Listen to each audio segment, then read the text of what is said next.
Rick, how you doing? You ready to go? Yes, Keith, I am. Okay, great. I just wanted you to share a little bit about what are the things that you do on a regular basis that keep you turned on? Always full of joy, always exuding kindness, seeing the good that's out there, connecting with humanity effortlessly, regardless of where people are in their own journey or what they're thinking. What do you do on a regular basis that keeps you turned on? Well, thank you for those compliments. I don't see myself doing it that well, but I really appreciate you saying so. I tell you, the big rock for me, the thing that I anchor to the most, and one of the reasons why I'm in Sedona is nature. To me, nature is sort of the arbiter of all of my problems and mistakes. And by that, I mean, I can go out in nature and completely change my mood. And the mood becomes one of tenseness. It migrates from tenseness and worry and anxiety to this sort of equanimity, this feeling that everything is okay. And I don't know where that comes from. I have no idea. It's a mystery to me, but I can hit a trail and I can be upset and have all kinds of terrible thoughts about myself and other people. And maybe within a half a mile or a mile of the trail, I'll be completely different, completely indifferent as well to whatever the problem was that was bugging me. And usually by the second or third mile, I might have a couple of solutions worked out for myself. But nature to me seems to be a representative of what my internal life should look like. Mm, That's how I want to roll. I want to be, whether it's walking on a beach or whether it's walking in a mountain environment or whether it's just being out in nature where there are no other people and it's just you and the elements. That to me is centering. It's like erasing whatever the issues are and creating a new software program that's completely different, that has nothing to do with the worry, the anxiety, the practice, the relationships, the bosses, the money, any of that, gone.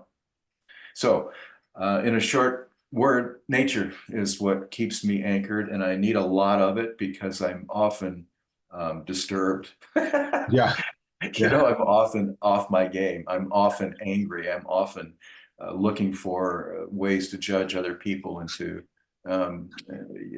just not live the life that I want to live. And nature brings me back every time, every time. One other thing that does that as well, music, Yeah. nature and music. You can do those two things.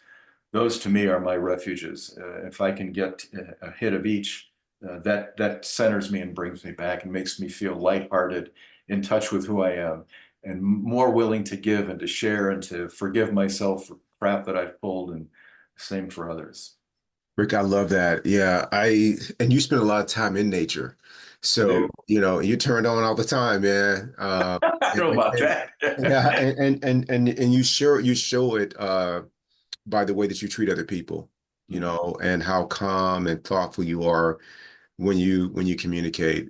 And when you serve others. I mean, last weekend you were rooted out in nature doing a service for the community at Rio Verde, and take care of the environment for us. And I mean, the many times I've been in your home and how you just exhibit unreasonable hospitality, and making sure that everyone is cared for, that everyone feels valued and special. You do it effortlessly.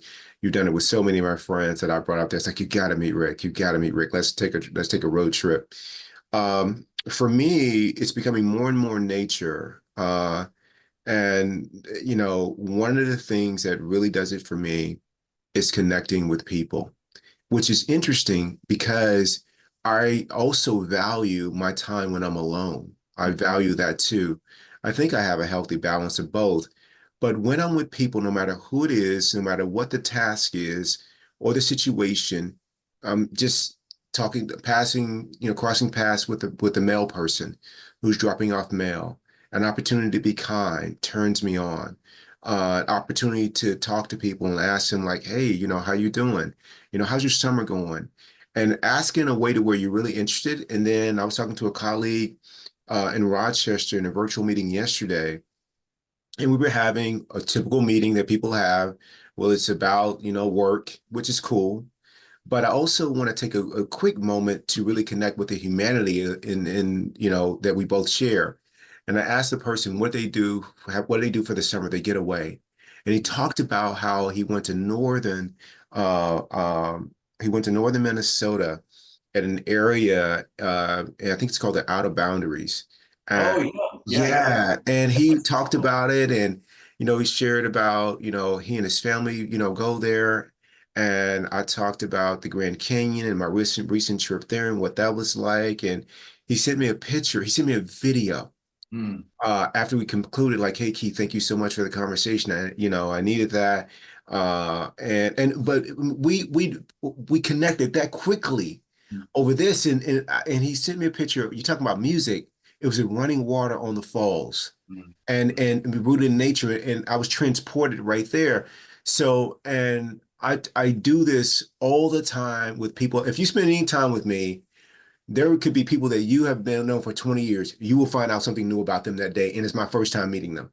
That's true. Because I want to go beyond that kind of stuff, which is cool, but I really want to connect with the humanity. Like, what turns you on? Like, what informed who you are? Who blessed you? What life situation or challenge blessed you to really be where you are in this journey? I'm interested because I want to learn. I want to grow. And so that really turns me on. And what I found is regardless of the situation, if you have that kind of connection with people, it just makes everything more fun. It makes everything more bearable and doable. And if there's a problem, I heard this quote that a problem shared is a problem halved. And so, and you have certainly cut my problems in half, Rick, when I'm sharing them with you.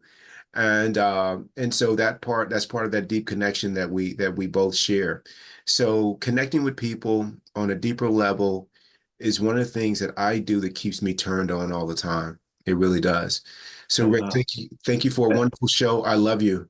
I love you, Keith. That's a beautiful sentiment. You know, the idea that other people can create inside of you an open-heartedness and an opportunity for you to be kind and also an opportunity for you to understand another person.